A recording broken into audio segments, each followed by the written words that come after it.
Sveiki, brangus draugai, mūsų sekmadienio webinaras. Studijoje kaip visada Michaelis Laitmanas, Michaelis Semelevičius, aš Semionas Vinokuras ir Borė pas mus studentų konferencijoje Maskvoje, Peterburge. Reiškia, pas mūsų tema labai įdomi, svarbi, kaip pagreitinti sielos vystymąsi. Va tokia tema. Tai yra, vaikinai ne šiaip nori žinoti apie sielą, ne šiaip žinoti, ne šiaip vystymasis, bet ir dar pagreitinti. Tai va, iš pradžių paklausime, dabar iš pradžių pasakysiu, kas su mumis yra. Pas mus didžiulė masė pasijungimų, pas mus 30 miestų grupės, o prašom, Čeliabinsko vaikinai sėdi, Sankt Peterburgas, studentų konferencija, Tbilisis. Reiškia, pas mūsų yra didžiulis kiekis klausytojų, verčiama 20 kalbų. Tema dar kartą, kaip pagreitinti sielos vystymasi. Dabar klausimas įsibėgėjimai. Sielos vystymasis. Apie sielą kalbėjome praeitą kartą. Galima truputėlį atšviežinti, kas yra siela ir kaip ją vystyti. Ravas. Na, pasiruoškite. Laikykite stipriai už kėdžių. Siela yra vadinama noras duoti. Kūnas yra vadinamas kūnų yra vadinamas noras gauti. Taip, reiškia, čia yra labai daug plonybių, kurių žmogus savyje nejaučia, todėl jis įprastai painiojasi. Reiškia, kurie sukūrė norą gauti. Norą mėgautis, noras gauti malonumą. Ir šitas noras yra visos gamtos materija. Tai yra pirma. Toliau. Noras duoti, jis yra tik pas kūrėją. Tai yra jo prigimtis. Noras duoti. Pačios gamtos noras, ta, kuri yra po kūrėjų, tai yra jo sukurtas noras gauti. Todėl, kad kaip jis turi norą duoti, kad jam būtų kam duoti, jis sukūrė gamtą, sukūrė norą, kuris yra gauti. Štai ir viskas. Reiškia, mes gamtoje turime iš vis tik du komponentus. Tai yra kūrėjo noras duoti ir visos gamtos noras gauti. Ir kai mes kalbame apie gamtą, iš principo apie žmogų, kad jis gali pakeisti savyje norą gauti į norą duoti, tai neteisinga. Tiksliau, tai ne neteisinga, bet netikslu.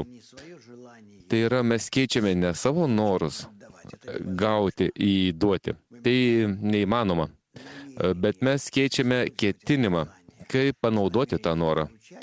Su ketinimu gauti į ketinimą atduoti. Bet visą laiką mes tik gauname. Niekam ir nieko mes duoti negalime. Todėl čia pas mus gaunasi tokios problemos. Tarkim, kaip mes kalbame, kad vienas žmogus duoda kitam. Gyvenime niekada niekas niekam negalės vienas kitam duoti. Tiesiog mūsų prigimtyje to neegzistuoja gamtoje. Aš to galiu kažką duoti, va, na. Jeigu aš tau duodu, tai reiškia, aš gaunu. Mokinys, netgi jeigu jūsų ranka išsitęsia, Ravas ranka, tai viskas nesvarbu. O kita ranka aš tau įkišu kišenę. Tai reiškia, negali būti iš vis tokios būsenos, kada žmogus atiduoda iš savęs. Todėl, kad jis nėra šaltinis. Taip, kad visi mūsų davimai tai yra tik paslėpti gavimai. O kaipgi galime mes vis dėlto pasiekti panašumo su kūrėju? Noras gauti, kuris yra panašus į kūrėją, yra vadinamas siela. Tai ką reiškia panašus į kūrėją, jeigu jis yra noras gauti? Jeigu jis turi ketinimą gauti, bet vardan davimo. O kas čia iš vis gali būti gauti vardan davimo? Reiškia, čia yra problema. Aš galiu gauti, bet kad tai būtų atitinkama davimui. Kada aš tai darau, kaip aš tai galiu daryti? Jeigu kas nors labai nori, kad aš iš jo gaučiau, tada aš gaunu, dėl to, kad man norisi, arba todėl, kad jis nori, kad aš gaučiau. Mokinys reiškia, aš gaunu dėl jo. Ravas taip. Tai čia yra galimybė. Bet tik tokiu atveju, jeigu kas nors nori, kad aš gaučiau, tai yra mane myli ir nori man duoti ką nors, tada aš iš tiesų galiu iš jo gauti su ketinimu daryti jam malonumą, padaryti jam paslaugą tom, kad aš iš jo gaunu ir tai bus tolygų davimui. Na, yra labai daug tokių atvejų. Įprastai tai yra kalbama apie didelį žmogų ir mažą žmogeliuką. Kai didis žmogus duoda kažką, kai mažas žmogus dada kažką dideliam žmogui, atneša jam kokią nors dovaną, o didis žmogus sutinka paimti tą dovaną iš mažo žmogeliuko, todėl kad jis tuom mažam žmogeliukui suteiks malonumą. Bet čia tarp jų turi būti absoliutus supratimas to, kas vyksta. Kad didysis gauna vardan to, kad padaryti malonumą mažam, o mažas duoda. Todėl, kad jam tai pats tas veiksmas, jis yra kaip malonumas. Todėl, kad jis duoda dideliam. Tai yra, mes čia matome, kad veiksmai tai yra priešingi ketinimui. Ir tai netrukdo. Todėl, kad pats svarbiausias dalykas tai yra ketinimas. Jis apsprendžia veiksmo vertybę, vertybės ir jų veiksmų esmę. Tai va, kūrėjo noras yra duoti. Ir jis nesikeičia. Su ketinimu duoti. Teikti malonumą. O kūrinio noras tik gauti. Viso kūrinio, visos kūrinijos, negyvosios, augmeninės, gyvūninės žmogaus, tik gauti. Norai negyvasis, augmeninis ir gyvūninis, jie yra vadinami tiesiog tik gamta. Ir jie egzistuoja pas visus žmonės. Ir pas mus to pačiu. Norai mėgautis kito sąskaitą. Tokie norai vadinami egoizmu. Tuo tarpu, kad netgi mėgautis taip, ne taip, kad tu nori kaip gyvūnas nužudyti kitą tam, kad užkasti jom, bet kada tu mėgaujasi kitu, ne todėl, kad tau tai yra būtina išgyventi tavo gyvūniniam lygmeniui, bet todėl, kad tai tau yra būtina tam, kad žmogus tavyje, piktas žmogus tavyje mėgautus tom, kad tu žemini kitą. Mokinys reiškia, tu įžemini, tiesiog žemini ir viskas. Ravas taip. Tai yra egoizmu, yra vadinamas tik tai, kad ką tu darai, ne būtina tvarka, tai ne dėl to, kad kuo tave verčia daryti gamta prigimtis, o tai, kad tuom tu prispaudi kitą, išsiaukštini virš jo. Tai va čia yra piktoji prigimtis ir ji yra tik pas žmogų. Mokinys, tai yra, kada jūs kalbate apie sielą, jūs kalbate apie pakilimą virš tos prigimties. Ravas taip, palauk. Dabar iš tikrųjų, va būtent virš tos mūsų noro dalies, kai aš noriu valdyti kitą, panaudoti kitus ir taip toliau, jeigu aš pakylu virš to, ir perdarau tai priešingai į atidavimą kitiem, o ne savo. Reiškia, neeksploatuoti vardan savo garbės, o save sumažinu jų atžvilgiu. Tam, kad iš tiesų jiem duoti, gražinti, suteikti malonumą, užpildyti. Ir tada tie išteisyti mano norai iš blogio į gėrį yra vadinami siela. Mokinys, tai aš ne veltui jūsų paklausiu. Aš dabar va taip Peterburge konferenciją jau užduodu pirmą klausimą apie tai. Daug metodikų anuliuoja egoizmą, o mes pakylame virš jo. Tai kame skirtumas ir kaip tai daryti? Ravas. Metodikos, sveiki, Kalčenko. Metodikos, kurios sunaikina, anuliuoja egoizmą, jos nėra dvasinės, todėl kad jos tiesiog anuliuoja. Ir jo nėra. Tai yra, nėra egoizmo, nėra žmogaus. Lieka mažas gyvūnėlis, daugiau nieko. Todėl ištrinti egoizmo negalima. Naikinti jo negalima. Egoizmą reikia vertinti. saugoti, bet taisyti. Perdarinėti jį į altruizmą. Todėl ir yra pasakyta, tas, pas kurį didelis egoizmas, tas ir yra didesnis už kitą. Toliau. Eugenijus iš Minsko užduoda klausimą, gyvūninis noras. Tai gyvūninė siela? Iš vis, ar galima apie gyvūninę sielą papasakokite? Ravas. Gyvūninė tai yra vitalinė siela, kuri yra pas kiekvieną iš mūsų. Aš nužudžiau vištą ir suvalgiau. Reiškia, suvalgiau. Daugiau nėra tos gyvūninės sielos. Ji buvo ta gyvybinė dalis, gyvybinė jėga. Ji teikia gyvybę tai vištai, o dabar jos neliko. Viskas. Ta gyvūninė vitalinė siela, ji egzistuoja jau nebe daiktinė forma. Suteikianti gyvybę, bet ji egzistuoja ir akmenyse. Tai yra negyvosiuose, augmeninėse, gyvūninėse dalykuose. Žmogus tame lygmenyje taip pat yra gyvūnas. O kas tai? Kūrėjo dalis, kas tai toks? Ravas, ne. Tai nėra materija. Tai yra jėga, kuri palaiko materiją, išlaiko materiją. Tai yra ta jėga, kuri atsirado, pasireiškia dar iki visatos užgimimo, iš kurios susikūrė visata. Mokinys, o žmogaus siela tai ne, tai kažkas kita? Ravas, žmogaus siela tai visai kitas dalykas. Žmogaus siela tai yra kūrėjo dalis iš aukščiau. Davimo savybė, kuri susiskaldė iki egoistinio gavimo savybės, kuris gauna malonumą prispaudžiant kitus, pavergiant kitus. Mokinys, jūs sakote žodį ir staiga atsiranda klausimas. Vladimiras užduoda klausimą, kaip aš galiu maitinti gyvūninę sielą, valgydamas kažką negyvą arba augmeninį. Kaip jėga perina iš lygmens į lygmenį. O draugai, tai jau visiškai pasileido. Tai negiliai, bet tam reikės visą tai paaiškinti.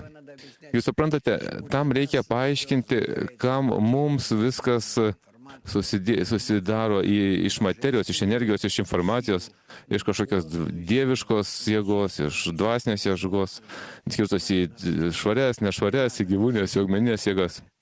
Nereikia su tom. Visa tai yra šviesoje. Tai va.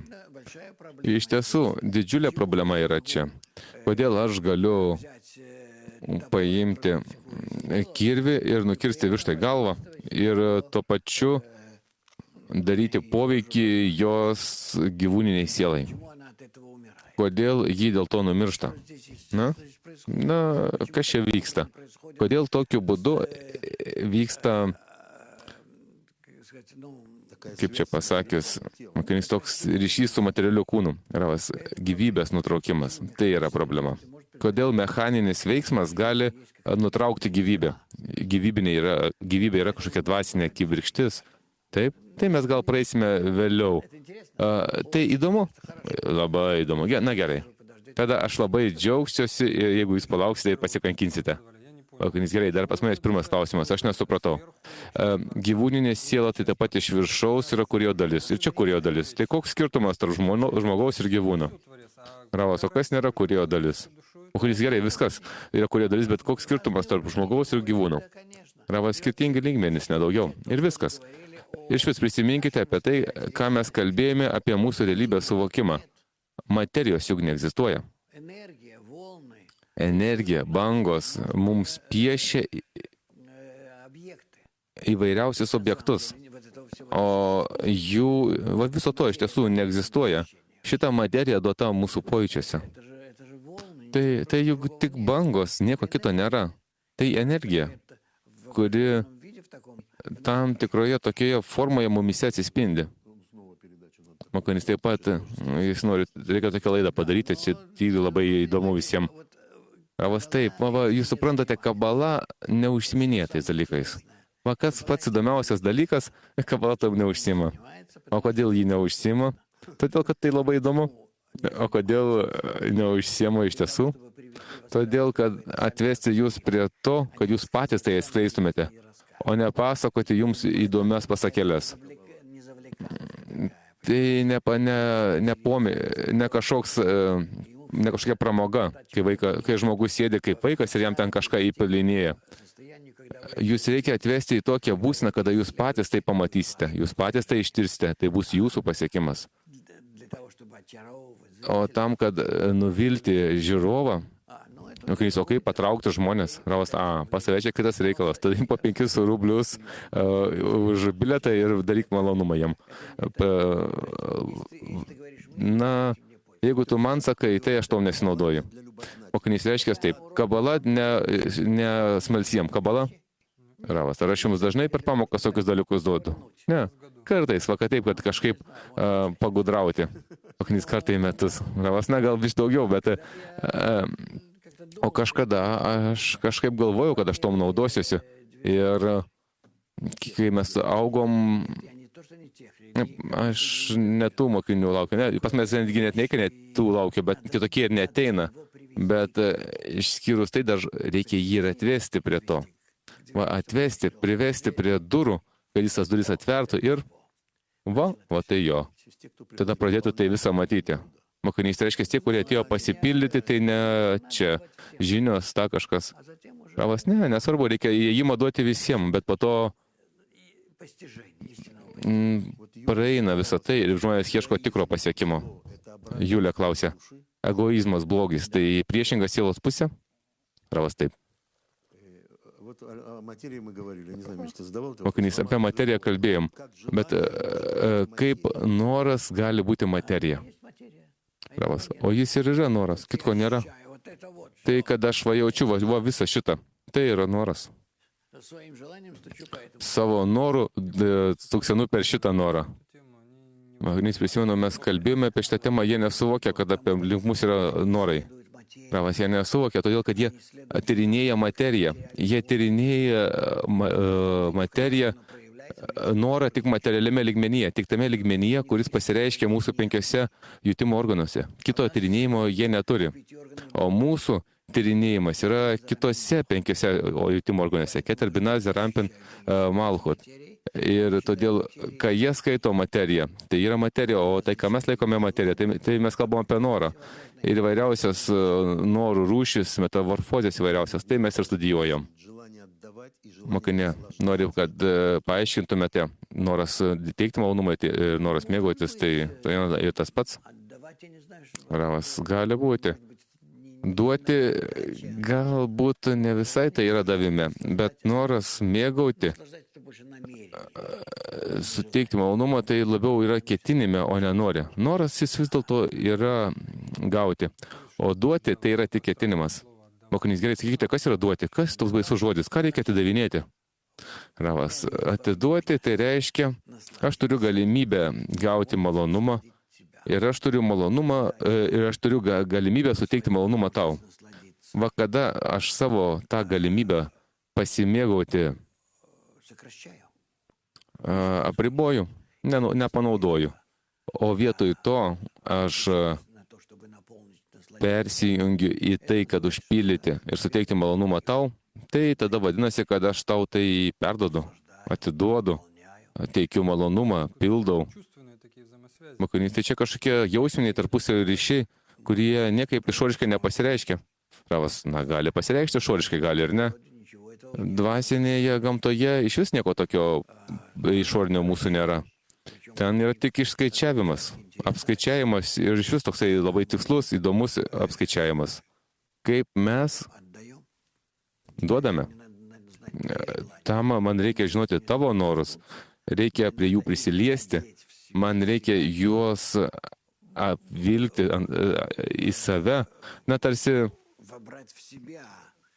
paimti į save tavo norus, pajausti juos savyje.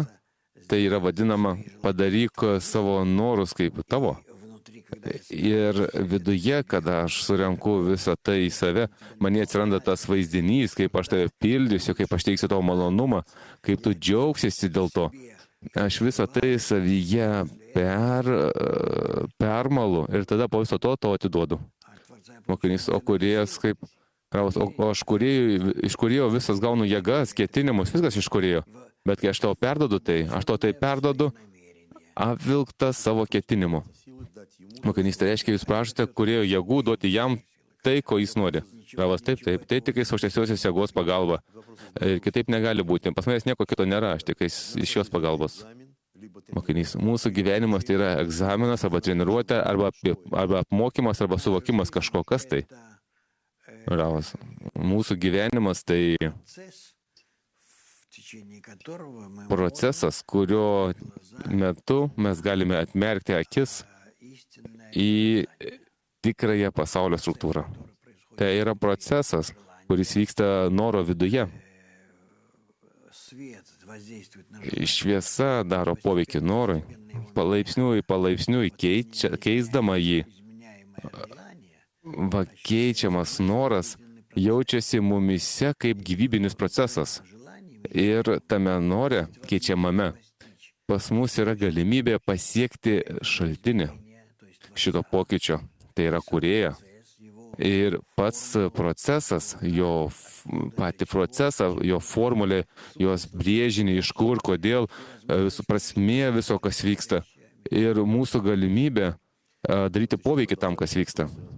Mokinys, gerai, tęsiasi klausimai iš MAK konferencijos Peterburge. Ar iš vis galima greitinti dvasinį vystymąsi? Ar svarbus rezultatas, ar pats procesas? Ravas, svarbus ir ne rezultatas, ir ne procesas. O svarbu, kiek aš savo veiksmuose iššaukiu teigiamą pojūtį kūrėjuje. Tom, kad iš jo aš gaunu jėgas ir todėl aš visą laiką turiu jausti savo veiksmų rezultatą, kiek aš užpildžiau jį. Veronika iš Novosibirsko užduoda klausimą, koks vaidmuo yra mokytojo mano sielos vystymėsi. Ravas, mokytojas yra tas, kuris jūs nutaiko, duoda jums kryptį, kuri jūs palaiko. Jo metodikos dėka jūs vystotės. Jeigu jūs tiesiog aklai sekate paskui jo metodiką, todėl kad dvasingume neįmanoma sekti neaklai. Jeigu jūs įjungiate į savo mokytojo tyrinėjimus ir savo smegenis, ir savo žinias, ir savo ketinimus iš šito pasaulio, iš to, kas jūs pats, tada jūs nieko iš to nesigaus. Tai yra mokytojas, tai yra tas, paskui kur jūs einate užmerktomis akimis, vykdydami viską, ką jis jums sako. Mokinys, dar porą klausimų. Nikolajus iš Charkovo, kaip paspartinti sielos vystymąsi knygų pagalba? Ravas, knygos tai tas pats. Tai yra mokytojas, knygos, tai grupė, tai tas pats. Ir taip, visa tai kartu. Bet reikia suprasti, kas yra kas. Tai užmerkti akis ten, kur nori įsivelti tavo egoizmas. Ten, kur jis nori įsikišti, ten tu turi nedelsiant jam užtverti duris. Ir čia turi jį pagauti, o visur kitur, kaip priešingai, turi būti su atmertomis akimis. Kabalos mokslas yra vadinamas mokslo išmintimi. Tai kad, mokinys, gerai, tai dabar sugriaukime čia abejonės, o skaudus klausimas. Lydė klausė, mane griaužia viena problema. Aš žinau, kad po mano fizinės mirties mano siela pateks pas kitą žmogų. Aš nenoriu, kad jis kentėtų. Mano klausimas, kaip aš galiu palengvinti jo dalią?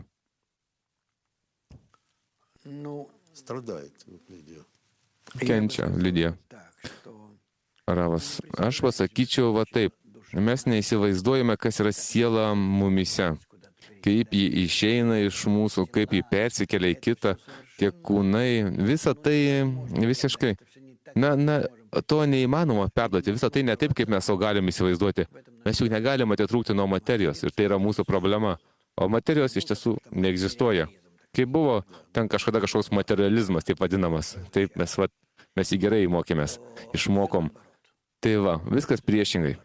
Visiškai tiksliai priešingai. Tai va.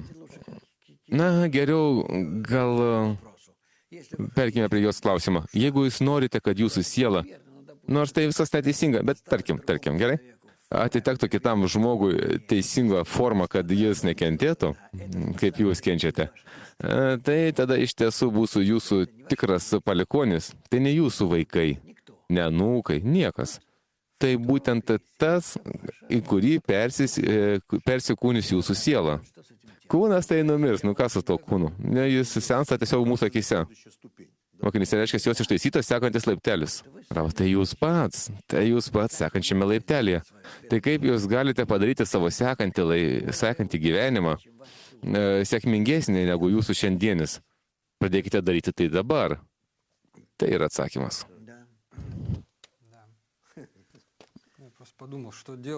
Aš tiesiog pagalvojau, ką daryti. Taip, turime klausimą iš konferencijos MAK Peterburge. Klausimas, koks mano asmeninis pagreitėjimas įtakoja mano 10-tuką? Kaip mano asmeninis greitėjimas įtakoja mano 10-tuką? Ravas, absoliučiai. Tai yra, aš turiu pasakyti taip, kad mano 10-tukė aš įtakoju viską.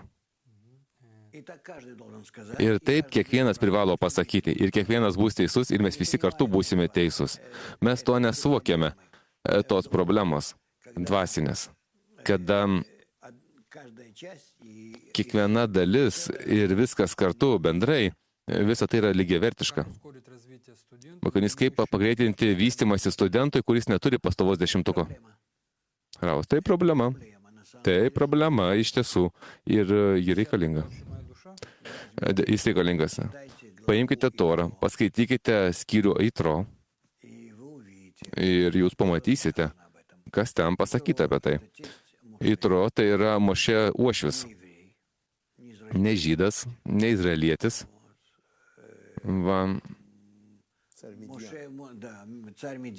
Jis Midianų karalius, tokia buvo tauta. Mošė susitokė su jo dukterimi, jis turėjo 2 sūnus. Na ir dukteris buvo. Bet įprastai Toroje yra minimi sūnus, o apie dukteris nekalbama. Tai va. Tai jis nurodė Mošė, išmokė Mošė, kaip padalinti tautą į 10-tukus, į 100-tukus, į 1000-tukus ir kaip pradėti tautos ištaisimą. Mokinys, o kas tai? Paaiškinkite, 10-tukai, 100-tukai, 1000-tukai, kas šiandien, kiekiai žmonių? Ravas, na, Toroje yra kalbama, kad jis, tarkim, pasakė padalinti pagal kiekį, bet iš principo tai mūsų kiekyje dalinasi pagal kiekį, o dvasinėme pasaulyje tai sferos, tai savybės. Mokinys, ten negi taip ten yra sakoma, jis sako Mošei, tu negalėsi nuo ryto iki vakaro teisti visos tautos, tu turi tą dalyką padalinti. Tai va ten sakoma, 10-tukai, 100-tukai, 1000-tukai ir taip toliau. Tai va, tai iš esmės gaunasi, kad pats egoizmas, Etro, pamokė didįjį Mošė, Ravas, todėl, kad egoizmas tai žinojo, o Mošė to nežinojo. Taip, Mošė yra Bino savybė, o Etro Malchut savybė. Mokinys ką, o Mošė nežinojo, kad kurėjo pasiekimas tik 10-tuke? Ravas, nebuvo ryšio. Mošė neturėjo ryšio su tauta, kuri gali būti pas Yitro. Mokinys, tai yra Yitro, tai buvo didžiulė pagalba. Mokinys, neplauk. Kaip jis pasiekė dvasingumą, jeigu mes kalbame, kad žmogus iš vis negali vienas pasiekti. Turi būti žmonių grupė. O kitaip, kur jis išreikš savo davimo savybę? Ravas, jis pakilo virš to lygmens, apie tai yra kalbama Toroje, kai jis ten su ožiuku vaikščiojo po dykumą, na, išmistai yra sistema. Jis turėjo savo kelią. Na, kiekvienas turi savo kelią. Abromas irgi turėjo savo kelią. Mokinys, gerai, makiečiai tęsia klausimus, kaip grupėje pajausti draugo sielą. Kokie veiksmų seka konkrečiai? Ravas, vaikinai, paklausykite. Mes tai praeiname kiekvieną dieną po 3 valandas ryte. Tai jau, na, prasidėjo tokie, jau greitai pasibaigs. Greitai prasidės Toros dovanojimo šventė, toks šavotas, taip vadinamas. Ir mes po to truputėlį patiliukais perėsime į sekantį lygmenį. Tokio palaipsninio nuoseklaus vystymosi. Tai va, pats svarbiausias dalykas tai yra suprasti principą. Egoizmas, kuris yra duotas mums, jis mumise yra tarp mūsų gyvūninio egoizmo. Kada mes pradedame sukūrinėti 10-tuką, tai mes susimaišę, kiekvienas su savo gyvūniniu egoizmu ir dvasiniu egoizmu. Ir taip kiekvienas iš mūsų. Tai va, reikia, kai mes susirenkame 10-tuke, pradėti rūšiuoti savo egoizmą. Tas, kuris yra gyvūninis, jį palikti iš vis už grupės ribų. Už grupės ribų. Ką jis gali padaryti, tas egoizmas? Nieko. Mums reikia tiesiog nupiešti savo va tokį va ratą. Ir mūsų egoizmus sudėti va čia.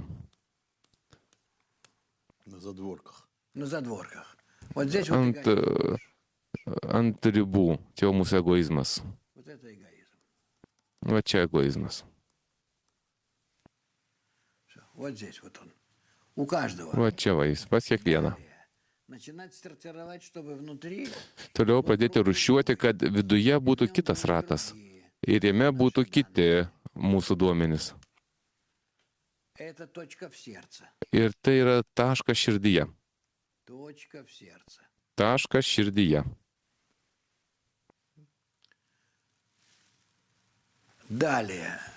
Toliau. Visų taškų širdyje sudėtis, sąveika. Visų taškų širdyje tokia sąveika, visų taškų širdyje, kokie tai bebūtų ir kaip tai bebūtų. Taip sukuria tose taškuose širdyse lauką. Lauką. Tai yra tokį nenutrūkstamą tinklą. Jis gal netgi ne kaip tinklas, bet jau gaunasi kaip plėvelė tokia. Ar aš aiškiai kalbu? Suprantamai? Taip, kaip plėvelė. Ir va, toje plėvelėje priklausomai nuo lauko struktūros, tai yra priklausomai nuo mūsų duomenų M ir N,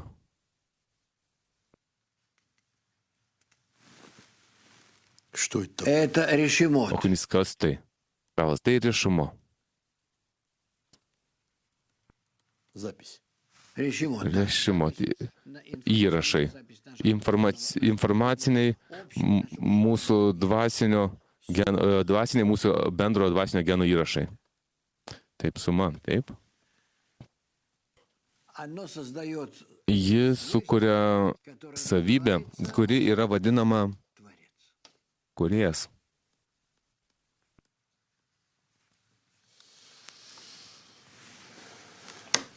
Štai ir viskas. Štai tokiu būdu mes sukūrėm kūrėją. Jis sukūrė egoizmą, mes tą egoizmą pakeitėme, surinkome kartu, suorganizavome kartu jo priešingas savybės ir iš tų priešingų savybių sukūrėme kūrėjo vaizdinį savyje. Padarėme šitą darbą. Taip pat atsiranda mumyse dar naujas egoizmas. Taip. O mes taip štai ir veikiame. Jis visą laiką didėja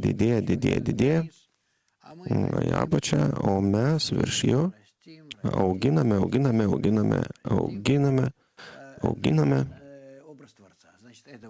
kūrėjo vaizdinį. Štai čia yra kūrėjas, o čia yra egoizmas. Tai yra, kuo labiau galiu pažeminti ir paskui virš šito pakilti. Ravas, taip, tu kūrėjo vaizdinį. Kuo blogesnis žmogus, tuo jis turi daugiau galimybių ištaisyti save ir tapti panašiu į kūrėją. Svarbiausia, kad būtų didelis egoizmas, bet kartu su tuo būtų dideli norai, na ir šiek tiek sėkmės. Na tai gaunasi paskutinis niekšas, kuris užsiima ištaisimu. Taip, kuo didesnis niekšas, tai tuo daugiau didesnė galimybė išsitaisius pasiekti aukštesniųjų laiptelių. Marija iš Melburno klausia, kaip aukštesniosios sielos gali padėti mums vystytis dvasinėm? Na, visos sielos, žinoma, yra susijungusios ir yra visos kartu randasi vienoje bendroje sieloje, kurioje sukurta yra tik tai viena siela, jinai sudūžta į daugelį dalių, kuri kiekviena ištaiso save šiek tiek, kad būtų lengviau ištaisyti. Tai, o iš principo siela tai yra viena visiems. Balesulamas rašo tai straipsnėje 600 000 sielų. Štai, ko jin ten klausė? Klausia, kaip gali tos sielos padėti išvystyti. Raus, tai jos viena kitai padeda, kad jos randasi viename susirinkime sielų, vienoje bendroje sieloje. Ir todėl ištaisimas vieno padeda kitai.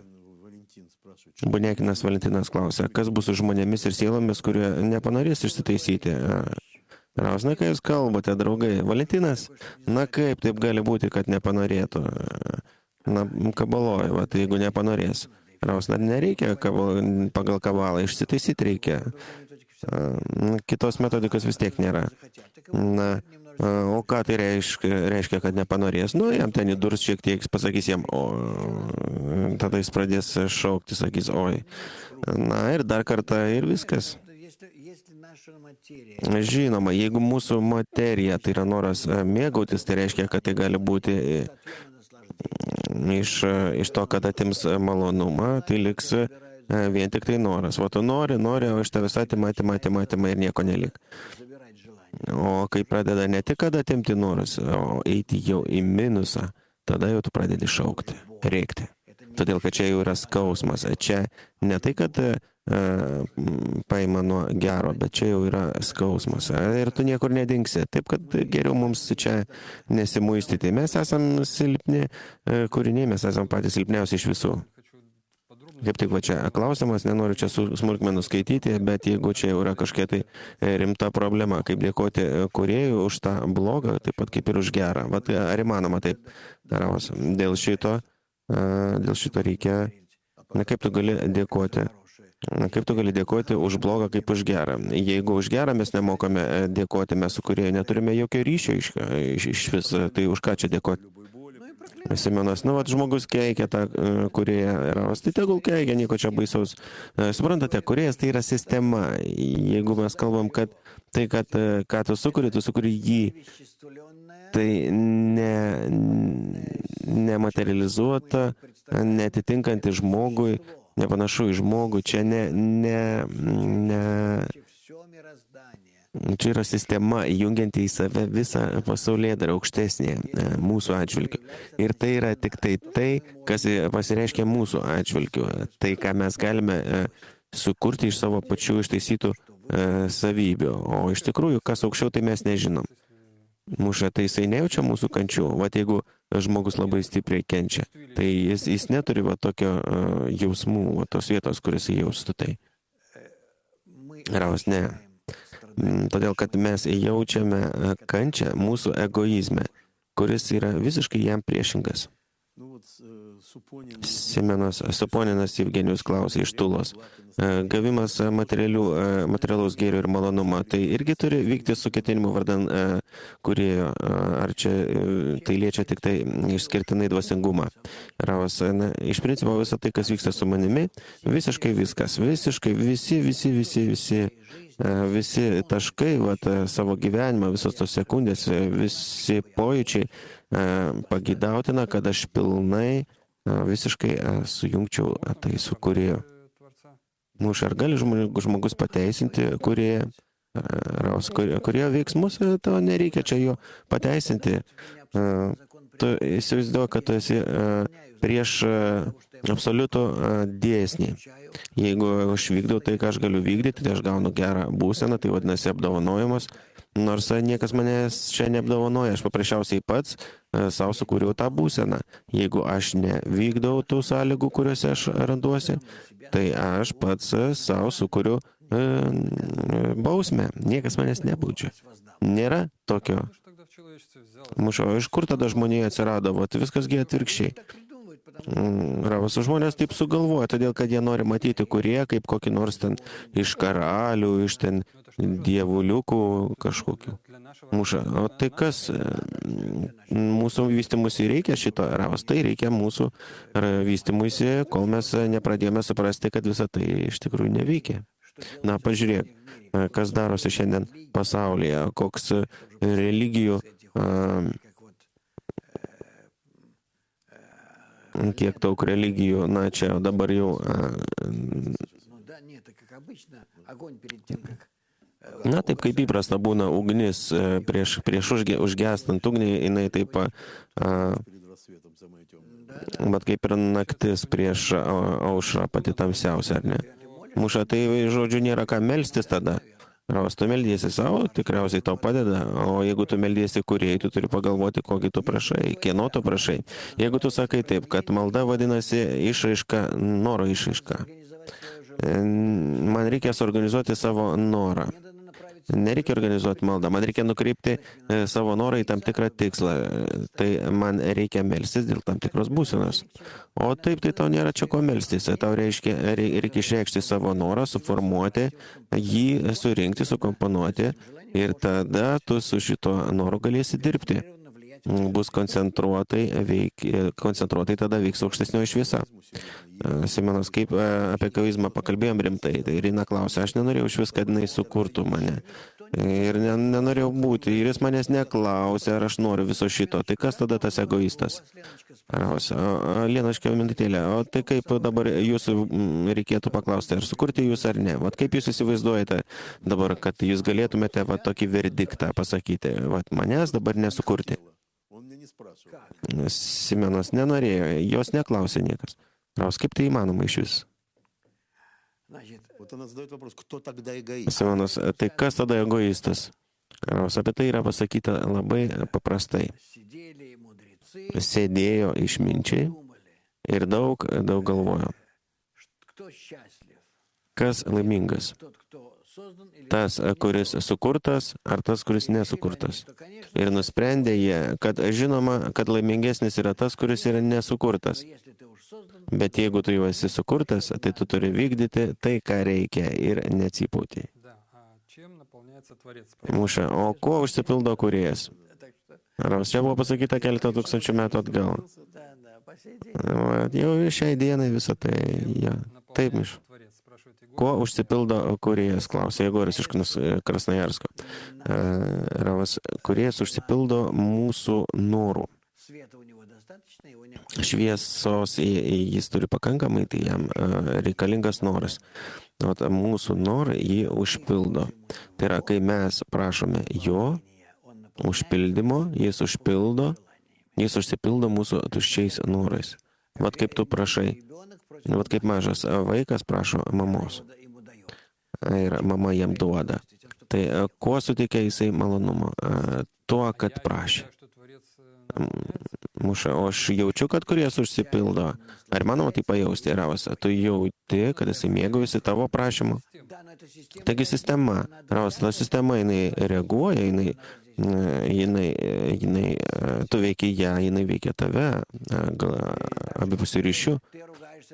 Bet taip pat kaip tu apyksti ant savo kompiuterį, vat, kad jisai ten daro tau kažką, tu įneši į elementą savo kūno elementą įneši, tu esi pasiruošęs jį smūgiuoti, taip. Kodėl? Todėl, kad tu sąveikauji su kažkuo, netgi su siena gali tu sąveikauti. Jeigu aš jau nekalbu, kad ten sodininkas kalba su gėlytėmis. Ir dar jam atsako, taip, jisai taigi jaučia jo sielą, netgi ne akmenys. Tu kalbėk su architektais, su žmonėmis, kurie užsiima, būtent, jie to pasakys. Jis pas mus 10-tukė yra sodininkas, jie auga gėlytę, pardavė kažkam ir iš karto nuvyto. Raus, na, taip, tai čia yra žinoma. Lėja klausė, jūs pasakėte, kad jeigu atnešti skausmą draugui, tai padarysi visai sistemai skausmo. Raus, skausmas tai yra pojūtis neužpildyto noro. Na, yra įvairūs trūkumai tokie, rimta žala jau atneša skausmą. O ką reiškia draugui atnešti skausmą? Raus, na, čia priklauso, kokiame lygyje yra jo noras. Draugas, jeigu kalbėsime apie 10-tuką, skausmas draugo, 10-tukė. Raus, jeigu tai geras 10-tukas, tai tu atneši draugui skausmą tada, kada tu nerealizuoji savęs 10-tukė. Mušė, siela tai yra noras, ar tai yra noras su ketinimu?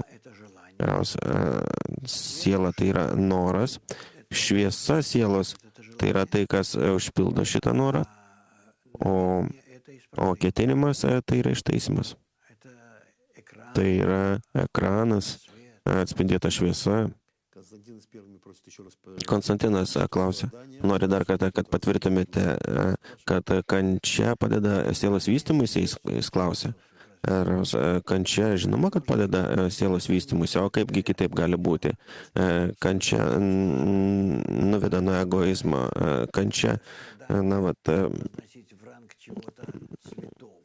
negalima kančia iškelti į kažkokio tai švento ar ten geidžiamo kažko. Jokių būdų nereikia to daryti, todėl kad kūrinijos tikslas yra suteikti malonumą kūriniui iš kūrėjo pusės. Jis nori mus suteikti malonumą, o ne nubausti, todėl mums reikia vengti tų kančių ir pagidautina nei savo, nei jo tikslų. Jeigu jos ateina, tai koks tada turėtų būti požiūris? Jeigu jos ateina, tai reiškia ateina dėl to, kad mes neteisingai naudojamės to, ką mums siunčia kūrėjas. Simenas, o tai ką tada, jeigu jūs taip žiūrite gerai į tas kančias, tai, tarsi, tarkim, kad aš, pavyzdžiui, neįdu į ryšį 10, o jeigu aš teisingai žiūriu į tas kančias, tai tada aš nustoju kentėti. Ne, jie paprasčiausiai tos kančios nustojimas jausti, jeigu tu teisingai jas realizuoji. Tai nereiškia, kad tu sėdi ir kenti, ten ėdi save. Jeigu žmogus jaučia kančią, tai tai yra požiūris to, kad jis nepakankamai susijungia. Taip, nes kitaip tai jisai nejaustų, nes iš principo idealus dvasinis darbas kalba apie tai, kad mes iš vis neturime kentėti, kad kančios turėtų būti ne dėl to, kad aš negaunu. Kančia turi būti dėl to, kad aš netiduodu. Turi būti meilės kančios, kad aš nepakankamai myliu. Pasakykite, o koks ryšys tarp kiekio žmonių pasaulyje ir sielo? Kūnų kiekis ir sielo. Kuo daugiau atsiskleidžia egoizmas, tuo daugiau atsiskleidžia ir blogis sielose. Todėl jos dalinasi į vis didesnį kiekį dalių, todėl kad būtų lengviau užtaisyti kiekvieną tą dalį, nes tada jos atskiras egoizmas bus nedidelis. Tai kitą kartą bus lengviau užtaisyti. Kitą kartą, pagal kiekį gal bus netgi didesnis kiekis. Tai jūs matote, kad auks kiekis žmonių, nedaug. Aš negalvoju, kad tai bus kažkoks tai sprogstantis tas augimas. Aš galvoju, kad kaip tik atvirkščiai palaipsniui mažės. Nes iš tikrųjų ištaisimas jau prasidėjo. Tai nebus tokio poreikio tokiam kiekiui. Nebus poreikio dalinti tą vieną bendrą sielą į tokį kiekį. Iki ko šitai ateis? Iki 600 000. Kodėlgi ne? Jūs čia metėte bombą, dabar reikia šiek tiek ją paaiškinti. Atonas Šumilkinas klausė iš Maskvos. Mokslininkai gali klysti, o kodėl negali klysti kabalos mokytojas? Ar turi mokinys sekti savo mokytoją aklai? Kabalistas pagal apibrėžimą negali klysti, todėl kad jo visus veiksmus daro kūrėjas. Kabalistas pats nieko nedaro. Klaidos mūsų, tai ne klaidos. Tai yra tai, ką mūsų atneša iš aukščiau. Mumyse pačiuose nėra jokių veiksmų. Nieko. Tik tai maksimum suvokimo būtent to, kas mums daro kūrėjas. Klausė, taip Evgenija klausė, kas būtent sieloje aš turiu ištaisyti? Profesorius, ką aš turiu ištaisyti savo sieloje, Evgenija? Visą sielą. Turite ištaisyti savo egoistinį požiūrį į žmonės, arba bent jau savo 10 viduje. Simenas, klausimas iš konferencijos Amak iš Borčino. Gaunasi taip, kad egoizmą reikia ištaisyti valios vystymosi keliu, o jeigu nėra tos valios, niekas neturi tos valios, apie ką jūs čia kalbate. Leiskite, duokite man kokį žmogų su stipria valia, čia priklausomai nuo to, kaip aš jam įdursiu, ar ilga adata, ar maža, ar didelė. Ką jūs kalbate? Valios jėga yra tik tai tada, kada jis turi egoistinį tikslą ir jisai sutinka vardant šito tikslo dėti pastangas, todėl kad jis yra didelis egoistas. Tai valios jėga priklauso nuo egoizmo jėgos. o pas mus tai atvirkščiai. Mes esame maži visi, labai silpni visi, žmogus iš vis ir niekas ir nieko ten jam įdurti, tai nieko nereiškia. O toliau ką daryti, jis toliau turi suprasti, kad ne tame yra jo darbas, kad ten priešintis kurio veiksmam ir nieko jis to negalės padaryti. Su juo daro viską, ką tik tai galima. Kas tas žmogus iš vis yra? Čia yra žaisliukas, mažas egoistinis noras ir nedaugiau, su kuriuo galima žaistis kaip tik tai nori. Vienas vienintelis dalykas, ką žmogus gali padaryti, tai reikia suprasti, kaip pastatyti save po to ištaisimu. Hiro iš Japonijos klausia, koks ryšys tarp rešimot, siela ir taškų širdyje. Pirmiausia, taškas širdyje, tai yra sielos pradžia. Taške egzistuoja rešimot, vat aš parašiau rešimot, MN. Taip. O dar ką? Tarp rešimot, sielos ir taško širdyje. O siela tai jau konglomeratas, tai yra susirinkimas taškų širdyje su rešimotais, kurie apdirbo save tokiame lygyje, kad sukūrė tarpusavį tą tokį tinklą ryšių altruistinių, kuriuose jau kūrėjas. Va ten tai jau tokia būsena, toks tinklas ryšių tarp jų, kad jie jau jaučia to ryšio charakterį, pasireiškimą ir tai vadina kūrėju. Simenas, tai nuo ko prasideda? Nuo rešimo ar nuo taško širdyje? Ravas, nuo taško širdyje, žinoma. O rešimo paskui eina, taip? Ravas, taip. Džemilis iš Baku klausia. Mes žinome, kad kūrėjas yra atiduodantis. Kada mes sutikėjame malonumą, tai gaunasi, kad jisai turi norą mėgautis. Ravas, ne. Jisai turi norą mėgautis iš mūsų, vat iš to, kad mes gauname. Lavriniova iš Kazakstano klausia, kaip manyje išgrinti visus tos savo savybės. Visas tas savo savybės. Ravas, tik tai dešimtukė. Kai pradėsi užsimti su savo draugais, dešimtukė, tu pamatysite, kaip visą tai gaunasi. Na ir dar daugiau tai bus, iš tikrųjų toks bus dramatiškas procesas. Kas tai yra baimė ir kaip jį susijusi su siela? Siela bijo, ar čia tik tai mūsų pasaulyje, mes turime tokią baimę. Ravas, baimė yra natūrali būsena, noro gauti natūrali būsena, kuri gali ne tik, kad ne iki galo gauti to malonumą, bet gali dirbti ir į minusą, į skausmą. Ir todėl noras mėgautis, jisai pastoviai yra lydimas baimės. Jeigu jis gyvūniškas, jeigu yra tokiame lygyje, kada jau aš įgavau tą baimės jausmą ne dėl to, kad man, o dėl to, kad aš jau kitam galiu ne iki galo duoti, negaliu atiduoti, tada jau ta baimė vadinasi,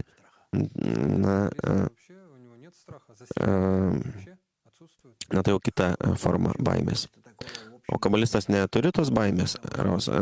Kabalistas taip bendrai turėti to negali. Jeigu jis yra kabalistas, tai jisai jaučia, kad visą tai išeina iš kūrėjo. Muša, tai ką jis neturi visiškai baimės neturi?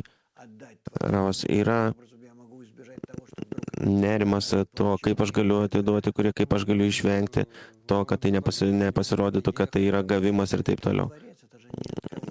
Čia juk kūrėjas, kas ten gali ant manęs atvažiuoti, užvažiuoti. Vis tiek yra baisu. Ravas, tiesiog gali būti baimė dėl savo darbo. Balė Sulamas irgi kentėjo. Uždarė štai staiga tipografiją, uždraudė jam išleisti knygą, suprantate.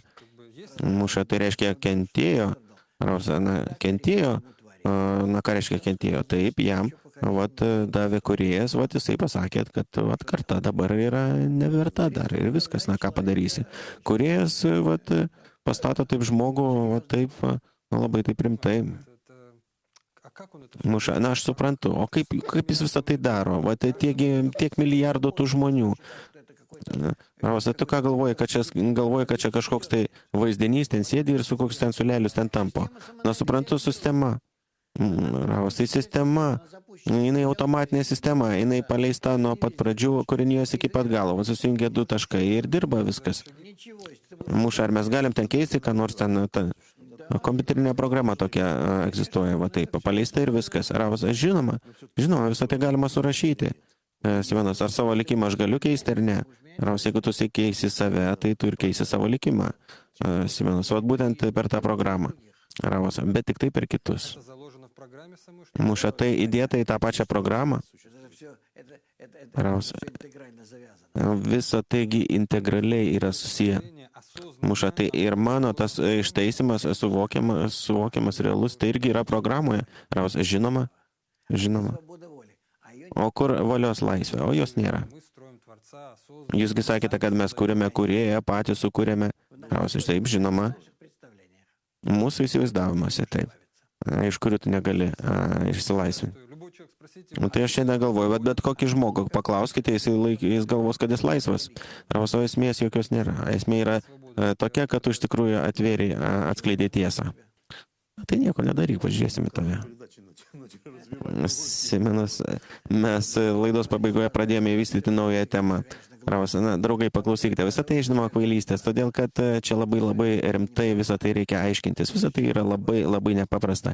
Studijuokite kabalą, darykite visą tai, kas ten yra pasakyta ir jūs pamatysite tą tiesą, kai pamatysite tą tiesą, tai jūs galėsite iš to lygio, jūs tada jau kalbėsite, ką reikia daryti ir kaip. Bet iš tikrųjų labai daug įsivaizdavimų šių dienų, kurie nesusiję su jokia žmogiška logika. Na, iš tikrųjų tada, kabaloje visą tai išeina iš nieko. Tu gauni visai kitą suvokimo lygį. Simenas, yra klausimai iš Mac Online, Sergijaus Vinikovo. Kodėl vakare ir naktį atrodo, kad visas tas kamaliukas kaip ir išsiridena, o ryte prabundi, kad viskas iš naujo. Žinoma, kad duodamas naujas noras, kad pradėti naują dieną. Muša, ar tai normalu, kad žmogus iš baimės, kabala užsiima? Iš baimės. Ravas, o žmogus viską daro iš baimės. O ką jis daro ne iš baimės? Na, bet kokie, šitie ten pumpuojasi sporto salėse, uždirbinėja pinigus, ten mafija, armija ir visa tai yra iš baimės. Muša, tai psichologai sako, kad tai kuo daugiau žmogus užsiima, Ravas, viskas iš baimės. Kuo jis stipresnis, kuo jis didesnę armiją turi, kuo didesnę mafiją tenai, kuo jis ten daugiau dar kažkokių dalykų. Tai iš tikrųjų yra būtent todėl, kad yra vidinė baimė. Muša, tai yra natūralu iš baimės užsiimti, religingi ten irgi bijo ten kažką. Ravas, žinoma, kad iš baimės, baimė bausmės šitame ateities pasaulyje, tai dalinasi visos religijos. Muša, tai kaip skirtumas tada kabaloje?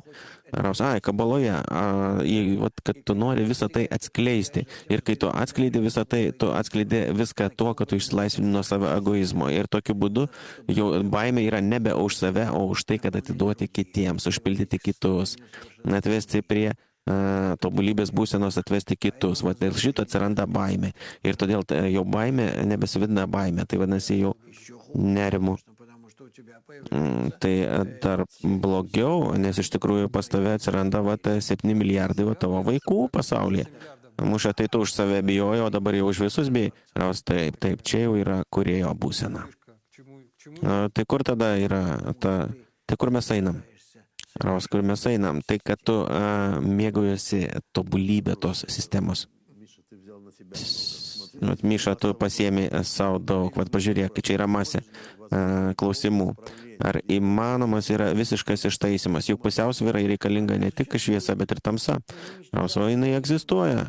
Mes egoizmo nenaikiname, mes virš jo statome meilę, todėl gaunasi toks sumuštinis.